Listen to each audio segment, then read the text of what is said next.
Hi guys, అందరికి కూడా good morning. ఇవాళ వీడియోలో ఏంటంటే ఐఐటి మద్రాస్ నుంచి అయితే సమ్మర్ ఫెలోషిప్ ప్రోగ్రామ్ అయితే నోటిఫికేషన్ అయితే వచ్చింది.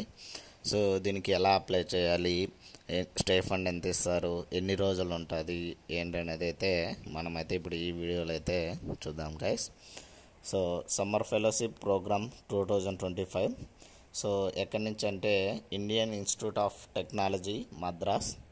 సో సమ్మర్ ఫెలోషిప్ ప్రోగ్రామ్ అనేది 2 months అయితే ఉంటుందని అయితే చెప్తున్నారు. సో ఆ 2 months సమ్మర్ ఫెలోషిప్తో పాటు 2 months స్టే ఫండ్ కూడా ఇస్తారంట. సో సమ్మర్ ఫెలోషిప్లో ఏంటంటే awareness and interest in high quality academic research among your engineering, management, sciences and humanity students through goal and oriented summer internship అని చెప్పడం జరిగింది. సో దీని గురించి అయితే చూద్దాము.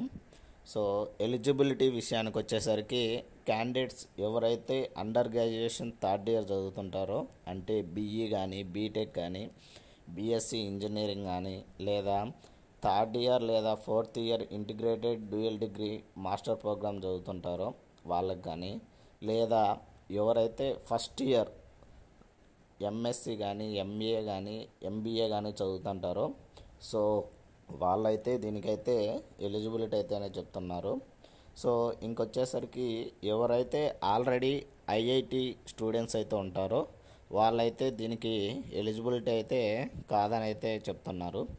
So period of summer fellowship program వచ్చేసరికి మనమైతే 2 months అని చెప్పాము. సో ఆ 2 months ఎప్పటి నుంచి ఎప్పటి వరకు అయితే ఇక్కడ డేట్ అయితే ఇవ్వడం జరిగింది. 19th May 2025 నుంచి 18th July 2025 వరకు అయితే మనకైతే ఈ సమ్మర్ ఫెలోషిప్ ప్రోగ్రామ్ అయితే జరుగుతుంది. సో నెక్స్ట్ స్టే ఫండ్ విషయానికి వచ్చేసరికి ఎవ్రీ మంత్కి 15,000 అయితే స్టే ఫండ్ కింద అయితే ఇస్తామని చెప్తున్నారు. సో ఈ స్టే మనకు 2 months అంటే 2 monthsకి 15,000 ఇంటూ 2 30,000 అయితే మనకి అమౌంట్ అయితే ఇంటర్న్షిప్ కింద అయితే ఇవ్వడం జరుగుతుంది. సో నెక్స్ట్ హాస్టల్ విషయానికి వచ్చేసరికి హాస్టల్ అండ్ మెస్ ఫెసిలిటీ అయితే అరేంజ్ చేస్తారంట. అది కూడా ఎట్లా అంటే పేమెంట్ బేసిస్ అని అయితే చెప్తున్నారు. సో పార్టిసిపేషన్ డిపార్ట్మెంట్ వచ్చేసరికి ఇంజనీరింగ్ డిపార్ట్మెంట్ వైజ్ వచ్చేసరికి aerospace engineering, applied mechanics and biomedical engineering, biotechnology, chemical engineering, civil engineering, computer science and engineering students, data science and artificial intelligence, engineering design, electrical engineering, mechanical engineering, medical science and technology, మెటలాజికల్ and material engineering, ocean engineering. So ఈ students అయితే eligible అని చెప్పారు. Next science విషయానికి వచ్చేసరికి physics, chemistry, mathematics students వచ్చేసరికి eligible అని చెప్పారు.